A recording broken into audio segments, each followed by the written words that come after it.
going on, everybody? Episode 2 of the Point of View podcast, where everything we tell you is true. From a certain point of view. From a certain point of view. Yeah. Thanks, Obi-Wan. Appreciate that. Thanks for jumping in. So, we got a new episode today. Special guest appearance.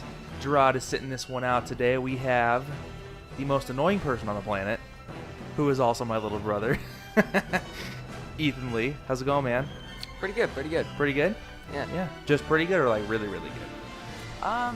Maybe not really good since you were in the emergency room this morning. Yeah, but from a certain point of view, it's definitely very good. Hey, all right. You're fitting in really well already. I'm not surprised, honestly. It runs in the family. So today, some more Star Wars content coming at you. Although today we're going to discuss an awesome TV show that a lot of people watch, Star Wars Clone Wars. Covered a lot of very, very interesting subplot points that we really didn't get explored by George Lucas, and rightfully so, because he debunked really badly. I guess debunk's the wrong word, but he messed up really bad the prequel episodes, and I think Ethan would agree with that. Yeah. I mean, why do you think that they were so bad? Let's just start off with that. Why were the prequel episodes so unwatchable and are still unwatchable? Well, episode 1, I was actually a couple days ago watching footage of George Lucas' reaction to the initial cut, and even he said that it was terrible because he kept mixing scenes that were just like way too, like, I don't know how to say it, like they had so many different emotions. Like he would try to throw in humor with Jar Jar, then an emotional moment, and then another humorous moment, and then a fast-paced moment with the pod race. And you know what? And I've heard this argument too a lot about those movies is, man, there was not really, especially in The Phantom Menace, there was not one main character. And there's always an antagonist and a protagonist in every movie that's ever been invented, been made. And with episode 1, and really kind of episode 2, not really, that was the problem. There was no main character. So that's why those are so bad, and that kind of dovetails into the Clone Wars on why we actually love the Clone Wars as a series, is because we got so much content explored in the Star Wars universe that just was not addressed in the prequel trilogy. And that's the problem with the prequels, is that we had to rely on an animated TV series to really give us the character portrayals that we really wanted, and that really segues really nicely into the first little segment here in this episode is the character portrayal in Star Wars: The Clone Wars. For those of you that haven't watched Star Wars: The Clone Wars, if you wanted to see the correct way Anakin Skywalker should have been portrayed when he was a Jedi, an up-and-coming Jedi in the Jedi Order, this TV series was the way that he should have been portrayed in the movies. And his character portrayal was awesome in this series. And to Ethan's credit, he is way more versed in the show than I am. I've watched the show twice. He's watched it probably 5 or 6 times, and he still can't find any plot holes. The show is airtight. So let's start off with the first character. Ethan, why do you think? I kind of gave a few points, but why do you think Anakin Skywalker was so well done in the Clone Wars series, TV series? Well, one of the big things is that you could definitely see he had a lot of traits in Obi-Wan in the TV series, whereas in episodes 2 and 3, he didn't really. And one excellent point of that is season 2, can't remember the exact episode, but it's Landing at Point Rain. He has a little moment with Ahsoka. Yeah, one of the best ones. He has a great moment with Ahsoka that's just like, I'm worried about Obi-Wan too, but we need to keep our minds in the here and now. Yeah, that episode is fantastic. It really does show a certain side to Anakin Skywalker that we never really saw before. And honestly, I think one of the best to agree with. I mean, I agree with you on that. Is one of the best things about Anakin was that Anakin Ahsoka dynamic, because she was really reckless like he was. So they fit together really well as a master and an apprentice. I know Anakin was never officially given the rank of master, but you could still have Padawans. You could still have Padawans in the Jedi Order, even if you weren't officially a Jedi master on the Council. And we all know that Anakin was, he never made the Council. Well, I apologize. He made the Council, never achieved the rank of master while on the Council. Yeah. And that's kind of what set him over the edge. What else? What else did you like about Anakin in this series? Because there's more than just Landing at Point Rain. That's a great episode with him. So, I mean, what else do you think he was What else do you think was great about him in that episode, in that TV series? Another really great story arc was the I can't remember what it's actually called, but it starts with the kidnap series where all the Togrutas from their planet are kidnapped. Yeah. And that really shows, because they were being kidnapped by slave drivers, that showed Anakin's dark side. Yeah. Yeah. Yeah. Especially because the slavers, weren't they Trandoshans? No, they were not Trandoshans. They were Zygerians. That's it. What? Yeah. No. What species is Bosk? That's Trandoshan. Yeah. So what about the episode? Wasn't that also when Anakin showed his dark side? Because wasn't Ahsoka taken captive with a lot of former younglings? That's actually right before that. At the end of season 3. Okay. So my bad. So season three is when Anakin runs into the Trandoshans and has to rescue Ahsoka from that crazy. I mean, I don't even remember. The hunt. The crazy hunt. Yes, the hunt. That's right. I forgot about that. Man, that episode was one of the most intense episodes, especially dealing with slavers like that. Yeah, Definitely. cherished Mandalorian, or not Mandalorian, Trandoshan tradition, if you want to say. It's actually referenced in the Old Republic video Is games. it really? Yeah. In the Bounty Hunter, there's one scene with a Trandoshan, and he just says, "For the hunt," and then goes and attacks you. For the hunt? Wow. Okay, so that whole thing with the Trandoshans, I mean, that wasn't just a one-time thing in the series. It was actually like it was a species type of tradition. Yeah, and Wow. even Bosk references it in the original Battlefront. Well, one yeah, of the 'cause voice it's lines. time to hunt. Yeah. We'll throw that in there. Actually, we'll throw that boss quote in right here. Time to hunt. Yeah. You can tell he's. Yeah, he was ready to hunt. all those Trandoshans were. Yeah, and one of my favorite things about Anakin in this series is that the way he carried himself as a Jedi was how that character was meant to be portrayed. He was meant to be a lovable Jedi, honestly. That really got to you, that really connected with the viewer, because we didn't get that in the prequel trilogy movies. I mean, in the movies he wasn't like that. He was whiny. He was whiny. He wasn't the type of character that we all wanted. And I wish that we could have had that in the movies, but in the TV series, they tried to make up for it. So, And they did a pretty good job of that.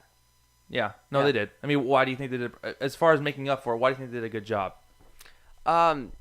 It showed Anakin's less whiny, more lovable side. That's the main part. And one thing that I noticed is that they rarely put Padme in with Anakin. Yeah, and that's the thing. It's like they showed they sprinkled it in. Yeah, and that's what they should have done in the prequels. If they just sprinkled Padme in, Anakin would have been a totally different person. Yeah, they shouldn't have made Padme a main motivator. I mean, they should and they shouldn't have. The way they set her up, I guess, in Phantom Menace was good, but then it was so random why they had to jump. They jumped 10 years and they had never seen each other. That made no sense in the movie. Why they would never have seen each other. Yeah, and especially if she is a politician in Coruscant and the Jedi Temple was on Coruscant. Why would they not have seen each other for 10 years? Yeah. Also, being a part of the Senate, she was actually very influential. Like, the Senator of Naboo was one of the highest spots, especially considering the fact that... The trade route. Dude, Naboo was a huge trade route. Yeah. That's why do you think Chancellor... Palpatine, that was his name, not Sidious. Chancellor Palpatine did that. I mean, he manipulated all that because of... he politicked because of him knowing... because he knew that Naboo was such a pivotal trade route in the galaxy, not just in that system, but the galaxy. Yeah, that's also his homeworld. Yeah, homeworld. So so that's why he wasn't. That's why he didn't care. Yeah. Yeah. Okay, so that touches on Anakin Skywalker nicely. Next character, Obi-Wan. I mean, we can't say enough about Obi-Wan. How he is everyone's favorite Jedi, even though Star Wars is kind of his fault. Yeah, but just you've got to love in the Clone Wars the sarcasm, the seriousness, and the story arc where he's turned into a bounty hunter. Like the kind of dark side of him. Like he actually did some pretty shady stuff, and it wasn't just to blend in too. Yeah, no, he did some things that were questionable to the Jedi Code for sure. What's funny though? I'm not surprised. Now that I say that, I'm not surprised that he was able to pull that off, because look who the ranking Jedi officer was that approved that plan.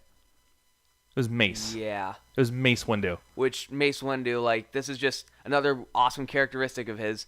I can't remember the exact name for it, but his fighting style, it's taking enjoyment out of a fight and trying to force it to win. That's why he wins. Yeah, he always does. Until somebody goes on uneven odds. Until... Never tell me the odds. Kevin Durant, Snake, and Anakin Skywalker.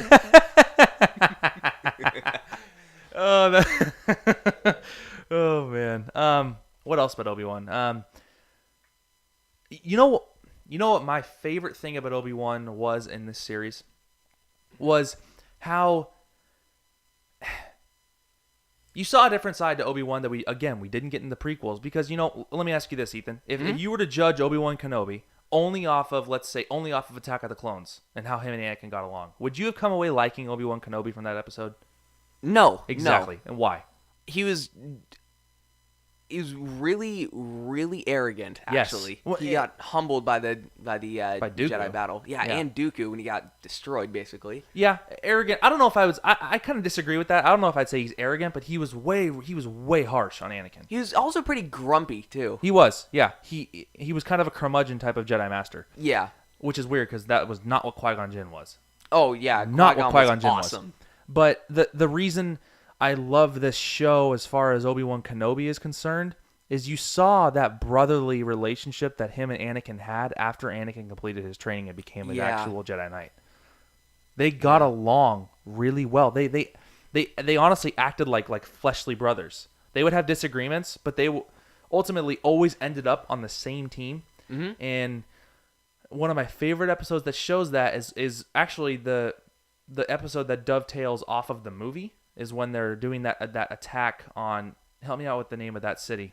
Remember the main city they were trying to overtake in the movie? They zip line across buildings. All the clones do. Oh yeah, it's Christophsis. Thank you, Christophsis. That's it. Yeah. Christophsis. Yeah, Hidden Enemy. I think that's Hidden the Enemy. enemy. Yep, Hidden Enemy. I love that episode. Same. It's the first episode in the series, isn't it? No, it's not. But that's what the movie dovetails off of. Yeah, it happens literally directly before the movie, and they say that because there's no mention of Ahsoka whatsoever, and also at the end it's Ventress giving the order to march on the main city. Yeah, Ventress. Yeah, Ventress. We'll get to that character in a minute. Yes, we will. I trust you have some thoughts about that. Why? Because she looked like an Egyptian cat. That's harsh, but no. The main thing is that because she had the smoker's voice. Yeah, the but smoker's voice. she was either on or off light switch. She was either running away from every battle or single-handedly taking on she was basically a General Grievous type of coward. It was ridiculous. Yeah, but when you have the Force, and it's even shown, like the episode where they are trying to overtake Kamino and how harsh that she is on the clones, that shows it. And then running away from other battles, is nobody's business. Yeah. Okay, well, before we get to Ventress, though, because I like what you're talking about that, and I like what you're talking about when it comes to Ventress, because I agree with a lot of those points. Let me circle back to Obi-Wan. So what did you like the most about Obi-Wan in the show? Initially, watching episodes 2 and then 3, and like the emotional moment, "You were my brother, Anakin." Yeah. Not too big. It's like, oh yeah, well, a little sad. Then watching the Clone Wars, it like makes me get choked up every time, because the ups and downs, the failed plans. Literally everything that happened, they were so close to each other. Together, like you said earlier, they were literally like brothers. They were fleshly brothers. You could tell, not just in the order, but almost bound by the Force. If you think about it. Yeah. And the Master and Apprentice always have that. They always have that type of bond and relationship, right? Because that Jedi Master guides and mentors that apprentice all the way through the trials. Yeah, through the trials. Yeah, one other thing that shows that too was when Obi-Wan played the fake assassination, but Anakin didn't know about it, so he thought he was really killed. That was like Anakin went was dark. Ticked. Oh yeah, he did some stuff that Ahsoka got pretty ticked at him for. Actually. Oh yeah, totally, for sure. Yeah, I agree. And speaking of Ahsoka, that's the next on the list. Actually, let's talk about Ahsoka Tano. Because, oh my gosh, I don't even want to talk about the ending of Season 5. Ahsoka Tano, Yeah, I agree. Sad. Ahsoka Tano was an incredible character. I think one of the most underrated characters in Star Wars, and I think that I hope that someday she gets her own movie, or at least is brought into the cinematic universe and not just the animated universe, because she needs to be brought into the cinematic universe. Yeah. Her character, not to mention, she's a baller with a lightsaber. Yep. She is an incredibly strong Force user, Mm-hmm. an incredible Jedi, extremely loyal to Anakin and to the Jedi Order, but also would break the rules if it meant saving a bunch of people. Yep. And she was just an awesome character. You will never find someone who did not like her character, who did not like her character. Like, you'll never find someone who always didn't like her character. Maybe there was some points you got annoyed by her, and that's fine. That happens with every character. Yeah. But with Ahsoka Tano, you will never find someone who was like, no, that character was awful the whole series. She was like a perfect apprentice for Anakin too, because she was really reckless, and the fact that she was stuck up, I think that's why Anakin and her were so close. Yeah. Because like a Storm over Ryloth, it's in season 1 towards the end, when she gets basically her whole squad killed. Oh, and Anakin that's have right, that 'cause huge she- argument that brings them closer. Yeah. Well, she acted like Anakin. Yeah. You know? And Anakin, I never saw Anakin do that. Get her entire squad. Well, was her entire squad but Rex, right? No, it was she was piloting. Yeah, but wasn't Rex in the squad with her? No, he wasn't? Rex wasn't Okay, a my pilot. Oh, because Axe was the leader of that squad. Anakin gives her the 501st later, right? He gives her that Yeah, it gives her that partial control over the partial battalion. control of the battalion, yeah. But it wasn't at that point yet. Yeah. Okay. Yeah. Yeah, she's an incredible character. Mm-hmm. In the way that, I mean, they kind of atoned for it in Rebels. Well, you know what? No, they did not. And I'll tell you why they didn't atone for it in Rebels. Oh, boy. Okay. Yeah. Oh boy. Yeah, you're right. Buckle up, bro. I cannot. No, I'm speechless sometimes about this. End of season 5. Ahsoka leaves the Jedi Order. Stupid. I don't get it. Awful. No, it was dumb. You can't disagree with me on that. No, yes, you can. It's a podcast. You can do whatever you want. I disagree with you on that. I don't care. You're wrong. I cannot believe that they had her lead the show. And let me tell you why. It doesn't make any sense. The way her character was portrayed, the way that her progression was as a character, you can't have a drop-off after a huge arc. You need to have an atonement, a reckoning. You don't leave the Jedi Order because they made a mistake. For goodness sakes, it just did not make sense to have her lead the show. I could agree with that. And then bring in kiddie show Dave Filoni with Star Wars Rebels, which off the bat was awful. Got really good in season 2, especially because Ahsoka gets brought in season 2. Yep. As one of those one of the ghost agents you never find out about until later Fulcrum. on. Yeah, Fulcrum. Thank you. One of the Fulcrum agents. She comes in, and then all of a sudden she's duking it out with Darth Vader, an incredibly emotionally taxing fight. Yeah. And then all of a sudden you don't know where she is. They don't tell you if she's gone. I don't get that. And Rebels is in its final half of its final season. You and can't we don't cliffhang know it like that. You don't know where Ahsoka is. You cannot leave her character off like that. And Cowboy Hat Dave Filoni will not say where she is, and it's really, really frustrating because I want to know where Ahsoka is because she's such a good character.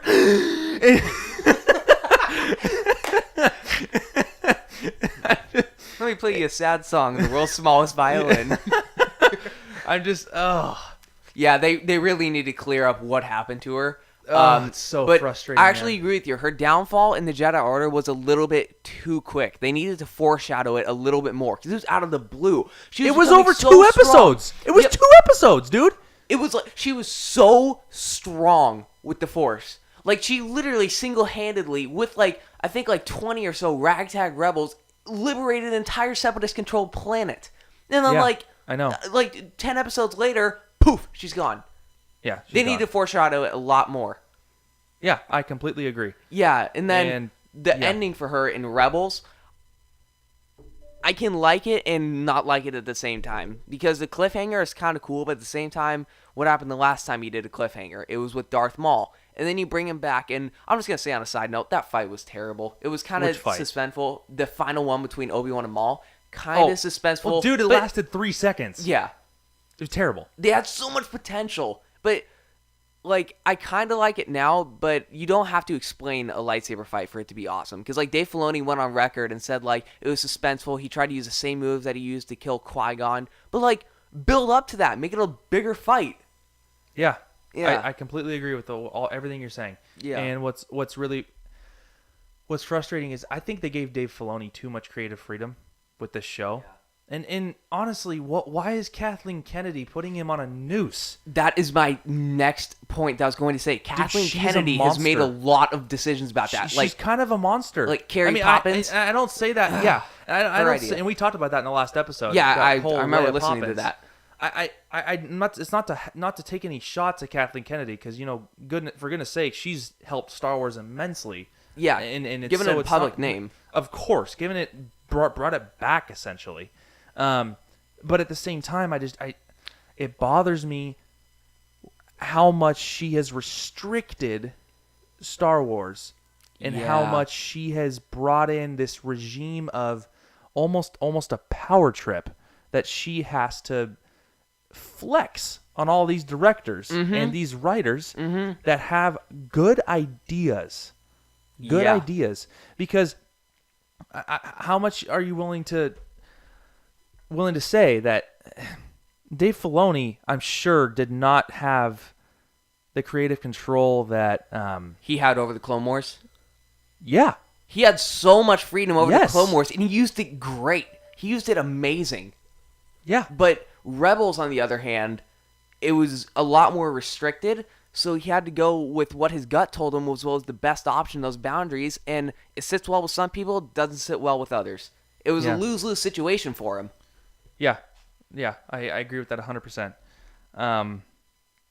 So it's and we kind of got off on a tangent here, but Yeah, yeah. it's sometimes it's warranted, especially with these characters because Ahsoka Tano was Amazing. an incredible character, and honestly, I'm kind of I'm bummed that we still don't know what happened to her. Yeah, the final fight, though, that was just picture perfect. You could not have done better with that, Oh, in my no, opinion. no. The emotional moment, Yeah. breaking Vader's Yep. mask. Cowboy hats off to Dave Filoni for that for that fight because it was awesome.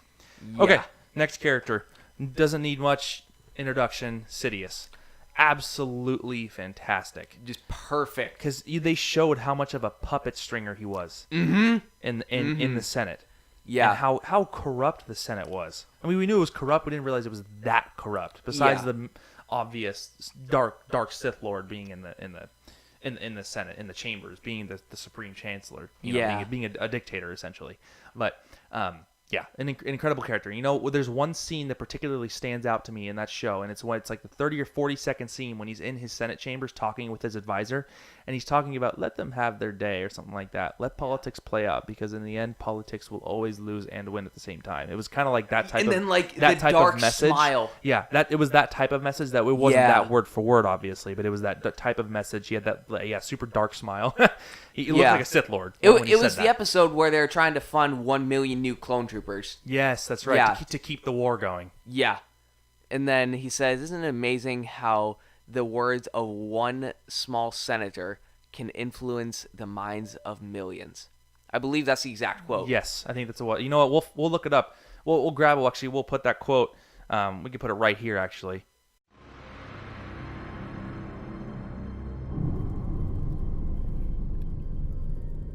Isn't it remarkable that one can have all the power in the galaxy, and yet the words of a single senator can sway the thoughts of millions? What do you plan to do about this? For now, we must adhere to the principles of our democracy. We must let the wheels of the Senate turn. Okay. Yeah. So Yeah. you can see how incredible the writing was and the delivery of it, and all Yeah. the voice actors especially in Oh, this show. yes, And it then was for Sidious perfect. especially, because Sidious is a tough voice actor to take on, or voice acting role to take on, I should say, because of how iconic he is and how iconic that voice is Yeah. itself. But yeah, he was an incredible character. The portrayal he had in this show, and again, we're not going to spend a lot of time on Sidious because he doesn't really need a whole lot of diving into. Yeah, but because of his- especially it showed that he wasn't afraid to get his hands dirty. Oh, like, yeah. when stuff wasn't going right on Mandalore, he just told his advisor, prepare my ship for departure. And then it just shows him in the dark robe just going and destroying Maul and Savage Opress. Yeah. Next character, Darth Maul, or we should say Maul, I guess. Awesome. When he gets brought back, and I'm so happy that fan service saved him. The biggest mistake of episode 1, killing him off. Yeah, that's my point, you jerk. I'm just kidding. I agree. So That's what I've always said. And you know what? So is everyone else. Yeah, killing him off was one of the biggest mistakes in Phantom Menace. Was killing off Darth Maul, and I'm so happy that fan service brought him back because oh my goodness, he is so fun to watch on a screen. Yes. Him and Savage Opress. Oh my goodness, the power duo that they were was incredible. And then circling back to Darth Sidious, you could see how powerful Darth Sidious was because when they had that fight, that was a fight of all ages between three Sith, basically. And that showed just the power dynamics of all of them. So many red lightsabers. So many red lightsabers. Oh my goodness, spinning and twirling all over the place. It was incredible. Darth Maul was fantastic. I love how they brought him back. It was great too seeing the rehashed hatred that he had for Obi-Wan. For basically filleting him in half. And it was just awesome. What are your thoughts on it? What did you like about Maul in the show? The way that he was brought back with the spider legs, that was creepy. It was eerie, but it was perfect. It was absolutely perfect. It just showed like what he had to do to survive. And then when he and Savage go on that killing spree, essentially, of all the Jedi, that weakened the Jedi Order. And then he kind of wanted to return to Sidious as an apprentice, but Sidious was like, no, I found Dooku. So then that hatred just doubles up with Obi-Wan's hatred, and he just goes on a rampage, robbing every single cargo station that he can find, getting an army built up to overtake Mandalore. That's, of course, when Sidious came in and destroyed everything. But it was just so amazing how he came back. Yeah, an awesome character. I think he deserved he deserved to be brought back, and he got that type of fan service that really Darth Maul deserved because he was an awesome character, and people were so bummed when he was killed off in Phantom Menace. So and when he was brought back, I know people were happy about that. Yeah, and in my opinion, some people may consider this from a certain point of view, but I think that when Savage found Maul and brought him back, and then he was a little rusty at first with the lightsaber, but then when he found his rehashed strength, I think he weakened the Jedi Order. No, it wasn't that. He reconnected with the Force. Yeah. Because he stopped, he shut off his connection. He shut it down, basically. Yeah. Shut the Force out, and then he brought it back. He not brought it back, he let it come back to him because he regained his strength, and he wasn't going insane anymore. Mm-hmm. He was able to channel all that anger into being a good Force user again. So. And just, I think that he weakened the Jedi Order more than the political influence did in all of the Clone Wars. Yeah, him and Savage wreaked havoc. Yeah. Savage was a savage, and it was... For those of you that don't know, Savage Opress, his name is spelled like the word savage. So it's really funny to make puns. Which is weird because like there's a few people in the show that called him Savage, and then really, but who? It was mostly dumb bounty hunters. Oh, of course. Like who's this Savage Opress? Bounty hunters are morons. So it was a dumb Twi'lek. So stupid tailheads. Careful, man. Ayla Secura is gonna come and whoop you. Yeah, but in the original Battlefront 2, she was way too OP of a hero. Overpowered for days. But really fun. Incredibly fun, yeah. Yeah. Okay, man. So next character. Very legendary character. Everyone knew who this guy was. Count Dooku. Lord Tyrannus. Fantastically portrayed. The way he was just as much of a puppet stringer as Sidious was. Yup. Because Count Dooku was an ex-Jedi secret Sith Lord. Like, he wasn't it was weird that he was like a Sith Lord, but he never like actually said that to anyone in the Jedi Order. It was just kind of assumed. Yeah. Which is interesting. And I liked how Dooku was portrayed in this show. He was very, very strong with the Force, an incredible swordsman when it came to using his lightsaber. Oh, yeah. And it was just really fun to watch his character develop as well, even though he was far along in his storyline. What did you think? Absolutely perfect. Like, I literally loved Dooku in that show.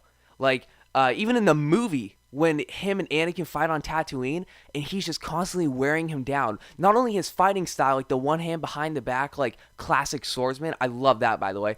But the way that he's wearing down Anakin, like saying, like, I sense your fear and pain and loss from this place. Surely you could do better.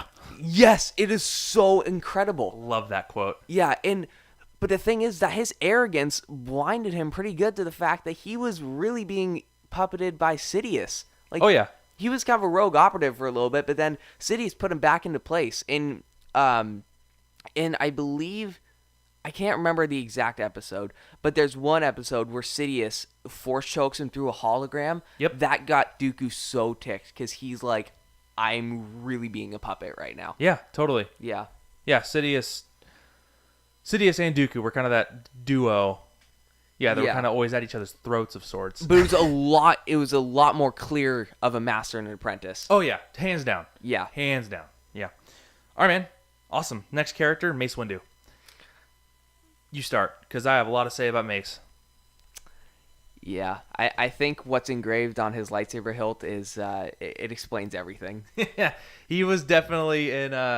Yeah, he has that calling card on his saber. He is pretty much he is an incredible fighter, and that's pretty much summed up in what is engraved in his lightsaber. He that's what he did. He was a droid wrecker, a bounty hunter wrecker. I mean, he was another incredible swordsman, Force user as well, very strong in the Force, and he had the only Jedi in history. I mean, I guess in cinematic, movie history to ever have a purple bladed lightsaber, which showed his ties to the dark side. Tactical mastermind. When it comes to tactical battle. mastermind, incredible general with the Republic. Yeah, and I think he's my favorite Jedi because of his, second favorite Jedi because of his ties to the dark side. Yeah. He embraced his inner darkness, which is why he was such a good fighter and swordsman and almost beat Sidious. He did some pretty shady stuff too. Like Kate said at the beginning of the podcast, he was the one who actually approved the idea for Obi-Wan to be assassinated, quote unquote. Yeah, to fake his death. Which, I don't think that's allowed in the Jedi Code. Well, it was Maybe pretty it big was, because but there I was a don't know. massive funeral for it. And it also made Anakin go on a rampage. Ahsoka was pretty mad about it. Yeah, they took a risk with Anakin on that. Oh, yeah. They even admitted that, too. They're saying keeping Anakin in the darkness is not working out well. Yeah, didn't Yoda say that? Yeah. Yoda was like, this is not a good idea. Yeah, and then he kind of told him but didn't tell him that Obi-Wan was still alive.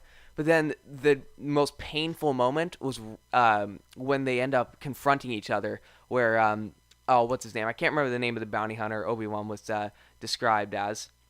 But when him and Anakin squared off in a fight, Obi-Wan wins, then just says, Anakin, don't follow me. That was such an important moment. Oh, because yeah, the look because then in Anakin was Anakin's like, eyes, oh my goodness. What? It was awesome. It was just awesome. That story arc is incredible. You should watch it. Yeah, and Mace Windu's influence and involvement in that whole plot line and story arc was fantastic. I also really, really liked Mace Windu when he is... Because remember, in the movies, Mace Windu and Anakin are kind of always at odds. They never really trust each other or get along. Whereas they have a whole episode where they're in aren't they in a downed Republic starship is what it is. Goodness gracious, a starship. They're in a downed starship, remember, and they see, or he finds Jango Fett's helmet, and that's where Mace Windu tells Anakin, like, yeah, I kind of beheaded this guy back on Geonosis during that first fight. Yeah, it's when Anakin goes and picks it up, and then Mace is he just senses, he's like, no, because he recognized it right away. Yeah. And then it ended up being a bomb that blew Didn't up. he force it away and saved them? Yeah, because the bomb literally blew up the entire bridge. Like, Yeah, the entire bridge. Don't they fall? No, they get trapped under the debris. That's what it was. Thank you. Yeah. And just a side note, the bounty hunter that Obi-Wan was disguised as was Rako Hardeen. Oh yeah, Rako Hardeen. Good job. Yeah. Way to look that up. Yeah. I forgot about his name.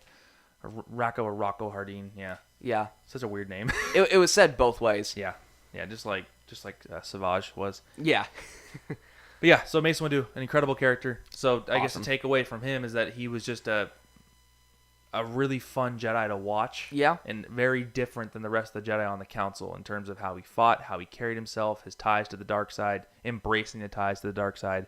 And they really showed that and really went into some history of Mace Windu and who he really was as a Jedi, as opposed to just his like total 25 minutes of screen time in the three prequel episodes. Yeah, 25 minutes of chin stroking and like 5 minutes of cool pretty stuff. much, yeah. And 5 minutes of cool stuff. So last character on this list, one that I didn't really like how they finished off was Ventress. Asajj Ventress. Look, really cool storyline in how they brought her in as basically a Darth Maul 2.0, an assassin for Dooku. Yeah. An apprentice, but really just an assassin that's a Force user and is trained in the Jedi arts of fighting. Incredible fighter. An incredible fighter and very, very good, tactical as well, and could escape literally anything. It was almost like she was lathered in Crisco. She could just slip away from anything. Yeah, You could never capture her. She jumped into a ship that was moving. Yeah, exactly. And then, a couple seasons in, she just keeps failing Dooku and failing, and then they just kind of. Then she goes on the weird Night Sisters story arc. Yeah. And I just didn't like it. It was, first of all, the Night Sisters are weird. Second of all, I didn't like that whole planet in general, except for when they find Savage. That's a cool story arc. Yeah. But I didn't like how then she just suddenly goes back to the Night Sisters where she's from, that clan, and then she just kind of disappears. And do we know, is it canon? Does she die in a starfighter? Yes. Or not a starfighter. It is the book Dark Disciple. She is killed by Quinlan Voss, who actually turned to Quinlan the dark Voss? side. Yeah. Yeah, he the turns to the dark Jedi side. Tracker. The awesome Jedi Tracker. one. He turns. Doesn't he turn to the dark side and then turns back? No, I believe he's turned to the dark side then killed. I think that's like there's no like official written ending for him. Okay, so Yeah, it's just kind of accepted as canon that he's ending. dead. Is Yeah. it accepted as canon? Well, Yeah. that's dumb. Write it down. I don't. Come on, Dave Filoni, your I know. ideas. Okay, so yeah, and I just didn't like how Ventress was finished off because it was just Yeah. it was just weird. She had so much screen time. Yeah. In seasons like 1 through 4, and then it's like, where'd she go? Yeah. She's But gone for like half a season. remember though, the reason that she went down that like kind of bounty hunter path is that Sidious was sensing her power and told Dooku, "You need to kill her. She's getting way too powerful." That's right. And then he ordered all the Vulture droids against her. Yep, that's right. And then she's betrayed by Dooku. So that was cool as she gets betrayed and then ends up fighting with Obi-Wan against Savage and Darth Maul. Yeah, she got healed by Mother Talzin of the Night Sisters, which that was kind of the weird part. Yeah. Then she tries to assassinate Dooku, fails. Then there's the Fails massacre epically. episode. Almost Yeah. gets him because the Pretty invisibility. Pretty close, yeah. Very close to getting him. Then ends up failing in the massacre episode. Then that's when she realized that all I love is gone. I need to go down the bounty hunter path. Yep. And then she disappears. For a little bit, but then comes back. I like the bounty hunter side of her. Yeah. All right, man. Cool. So we went over our character portrayals, what our thoughts were about the good chunk of those main characters. Always a few more that we could talk about, but just for the sake of material, we picked kind of the ones that we thought stood out the most in the shows. Yeah. Or in the seasons: Yeah. Anakin, Obi-Wan, Ahsoka, Sidious, Maul, Count Dooku, Mace Windu, and Ventress. All the main, I would say, main protagonists and antagonists of that show. Yeah. So the next point that we can talk about really is let's do some bad takeaways actually. So Yeah. Season 5, accepting the end of that season, Ahsoka leaving. We touched on it a little bit. So sad. We just yes or no? Did you like it? I liked how she left. What? But no, like I'm saying that like the way that she did leave was good, but they didn't foreshadow it enough. She should have had some sort of dark path before it, but then like having something push her over the edge, that would have been good. That's what I think they should have done. Sure. I just didn't like that she left. I think she should have stayed and worked through her anger of the Jedi Order. But then Order 66 would have killed her. Anakin no, you think Ahsoka would not have fallen for that. Rex. Yeah, Rex did have his inhibitor had his chip inhibitor removed. chip taken out. Yeah. She wouldn't have gotten killed by that. But you know what? Maybe the pain would have of knowing Anakin was the one doing all that would have really hurt. And you saw that in Rebels how hurt she gets. Yeah. So that's the first bad takeaway. Second bad takeaway was season 6. It's just kind of a Questionable. weird season. Questionable. Well, 'cause- okay, so as a collective Star Wars, as collective fandom, Star Wars fandom, excuse me, do we hate season 6 or no? Because I don't understand. Because I know they're lost episodes, not technically a season. Netflix lists it as season 6, but it's really just the lost missions. Yeah. The lost episodes.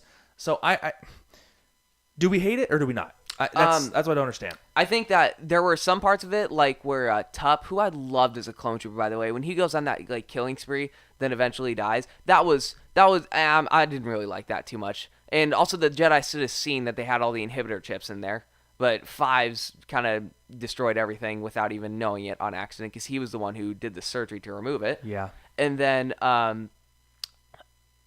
there were a few things that just filled like the few plot holes that there were. Like, where did the clones actually come from? There were like 2 or 3 episodes that when they found out that Count Dooku was oh no, this is embarrassing. I'm blanking on his name. Sifo-Dyas is Yeah. Sifo-Dyas, his apprentice that turned. So I like that. That was just a little bit of a filler few episodes. The one where Yoda does that like kind of weird quest thing, did not like that. Yeah, that was just a weird storyline in general. Yeah, like, that was unnecessary in my opinion. I agree. But it Unnecessary. That was the end of like the actual Clone Wars because at the end of the last episode he says a attack on Coruscant I sense, and then ta-da, episode 3. Yep. But Fives, the way, spoiler alert, Fives, the way that he went out, oh my goodness, that was the painful. worst, one of the worst Star Wars deaths in history. That I still Fives. cry That like clone, every time. He was such a fun perfect. clone. Yeah, he was an amazing clone. It was really fun to see him as a soldier for the Republic, and it was just sad how he And went out. they built him up so well. They showed him when he literally was doing his first simulations on Camino. And then they showed him becoming an ARC trooper. And then they intertwined him in. They didn't show like every single episode of him, but they intertwined him enough to build a story and build a personality for the character. So it made it so emotional when he went crazy, because what happened was there was a malfunction when his inhibitor chip was removed, and that kind of caused him to go a little bit crazy. And then he feared because he found out the entire plot of Order 66. Yep, and He that's feared when- for his life. And that's when they took him out. Yep. So it's yeah. That's when Chancellor took him out. Yep, another negative takeaway from that season. Yeah. Well, we can let's kind of put a bow on this episode with the function of the Jedi Council. Let's do 1 point each, because this is a topic that could be a whole episode by itself. Yeah. As far as the function of the Jedi Council, did you like how the Jedi Council functioned in the TV series? Yeah. In the Clone And Wars they TV showed it a series? lot more in the TV series, how it was Yeah. actually being manipulated by the Chancellor. Totally And there's manipulated. hints where they didn't quite work, but the Chancellor was subtly trying to influence them. Like, once again, landing at Point Rain when he said, "Are you sure it's good to send all 3 generals to the same area?" Yeah. That's kind of a little bit of a hint that the Jedi should have seen. They Yeah. should have seen that. I agree. My 1 point that I liked about the Jedi Order, and also I guess kind of disliked, is the different personalities that were on the Jedi Council. I think really showed how diversified the Jedi Council was in terms of opinions. Yeah. And there was a lot of non-speakers in the council that weren't really respected as far as their opinions were, which you could see. I mean, Ki-Adi-Mundi never was really respected as a Jedi Council member. I mean, he was, but he wasn't. As far as his input in missions and things like that, you didn't get a whole lot of Ki-Adi-Mundi. What about the droid attack on the I know, Wookiees? seriously. But then you have Mace Windu, who was always involved. Obi-Wan, who was always involved. Yeah. And Yoda, of course, was always involved. So the Jedi Council functions were interesting in the show. We could dive into another Yoda, episode altogether about the Jedi Council and their functions. But yeah, so that's Also, I also just want to say this real quick. I feel that Yoda actually slipped up a little bit on this because sure.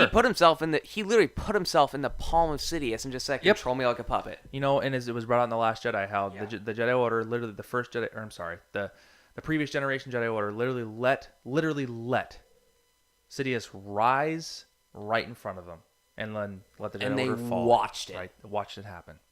So, a really big downfall of the function of the Jedi Order. Yeah. Well, awesome. Yeah, so we covered a lot of good things in this episode.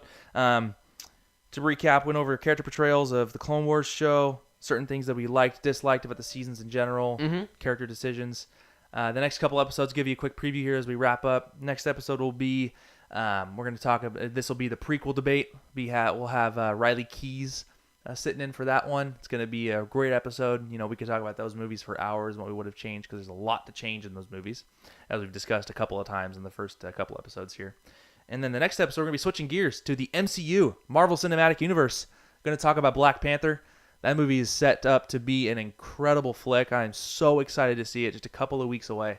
It's going to be a fantastic film. Yeah, really, really ramping up to May 25th, I believe, is Infinity War.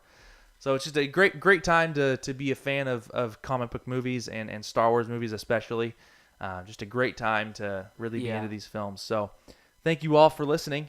Ethan, thanks for sitting in, buddy. Did you You're have welcome. fun? Yeah, I had a lot of fun. Good time. Thank you for Good having time. Yeah, of course. Thank you for giving your opinion, man. It's your knowledge of the Clone Wars series is extensive, and it's really fun to discuss this with you. Thanks.